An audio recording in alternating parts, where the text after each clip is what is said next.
अस्सलामुअलैकुम वरहमतुल्लाहि वबरकातुह। क्या हाल है बेली और सजनों बेनत बिरावो तो मित्रों फिर तो ठीक हो। क्रिकेट दा बादशाह क्रिकेट दा किंग शोएब अख्तर बच्चा बच्चा जानता है कि अज तक दुनिया ते शोएब अख्तर दा कोई भी रिकॉर्ड नहीं बन सकिया। इस वक्त तक रिकॉर्ड बनना तो जा खुद रह गए। शोएब अख्तर वर्गी स्पीड भी अज तक किसी को नहीं है और नामुमकिन है। आने वाले वक्त का तो अल्लाह ताला ही जानता है। शोएब अख्तर के बारे पाकिस्तान की आवाम गल्लां और तारीफा नहीं करती, बल्कि शोएब अख्तर के तो मुखालिफ और दुश्मन भी शोएब अख्तर की तारीफ करते हैं। अज ही आप शोएब अख्तर की कहानी वेखन चले आए तो सारे बिरा इस वीडियो नू लाइक ते शेयर कर दियो। कहानी कौन दसन लगे इंडिया आले ते इस वीडियो नू जल्दी ना लाइक ते शेयर करो। ते चलो फिर बिरावो आपा शोएब अख्तर दी उस गानी नू वेखिए। ये कहानी रावलपिंडी एक्सप्रेस की है। ये कहानी क्रिकेट की दुनिया के सबसे मैड मैन की है। उस गेंदबाज की है जिसके रनअप को देखते हुए लोगों की धड़कन बढ़ती थी। जब वो 30 गज की दूरी पर चलता था तो ऐसा लगता था यार कोई सिनेमा आ रहा है।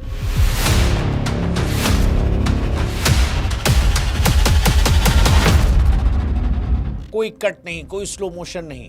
वो लंबे बाल जब हवा में लहराते थे तो उस दृश्य को देखकर बल्लेबाजों की टांगें थर-थर कांपने लगती थी। जब वो गेंद छोड़ता था तो स्टंप से ज्यादा पसलियां दांव पर थी। न जाने कितने बल्लेबाजों की उसने पसलियां तोड़ी, न जाने कितने बल्लेबाज ऐसे थे जिनकी हड्डियां तो नहीं लेकिन हिम्मत तोड़ दी। अंपायर जिसको देखकर सहम गया। ये कहानी है दुनिया के सबसे तेज गेंदबाज शोएब अख्तर की।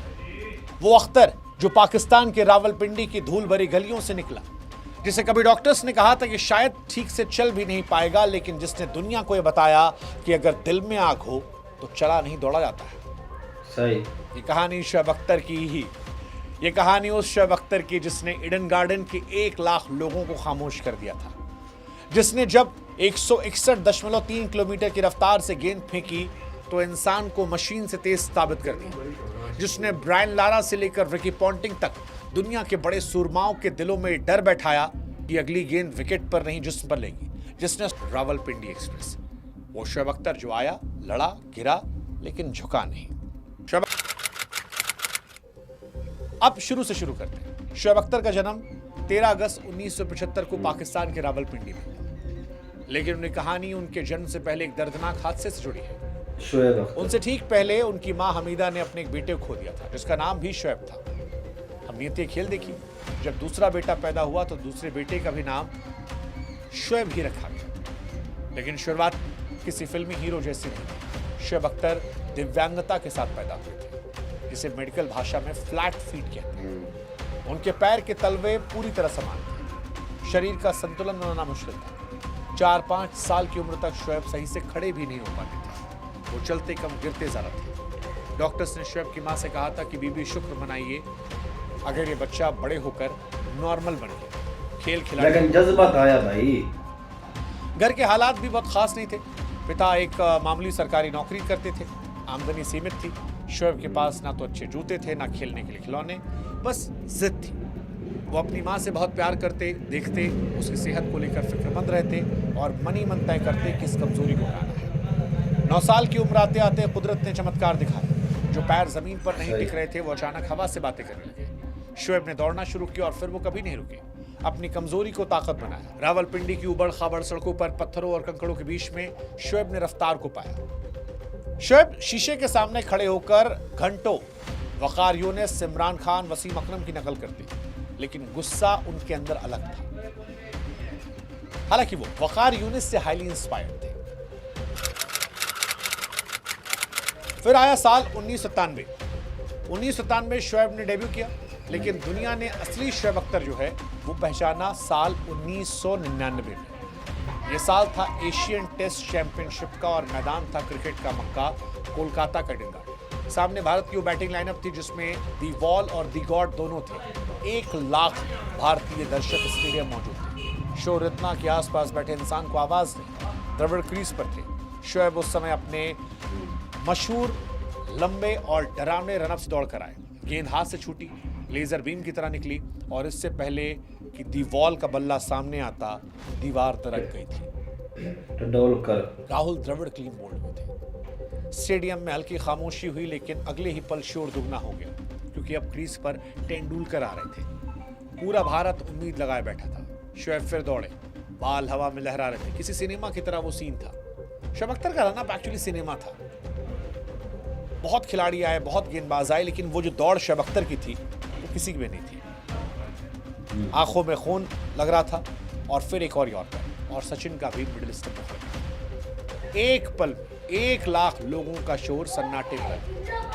वो सन्नाटा शोएब अख्तर के करियर का सबसे बड़ा शोर।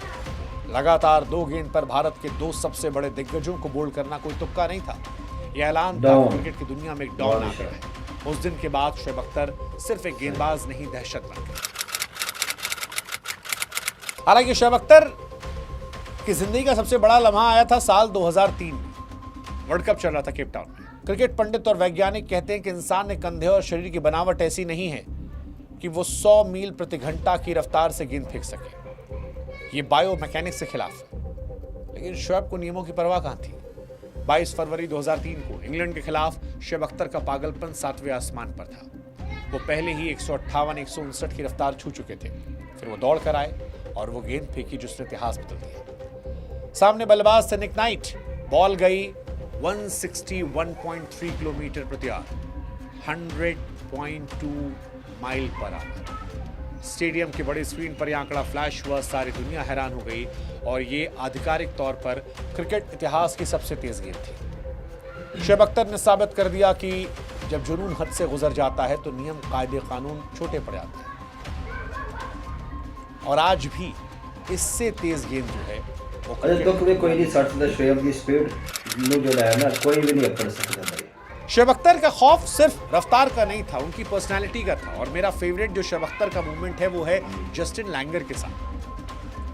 जस्टिन लैंगर दुनिया के क्रिकेट में सख्त जान वाले खिलाड़ियों में थे। टफ गाय, बॉक्सर की तरह, जो बॉल खाने के बाद मुस्कुराते थे, डराते थे सामने।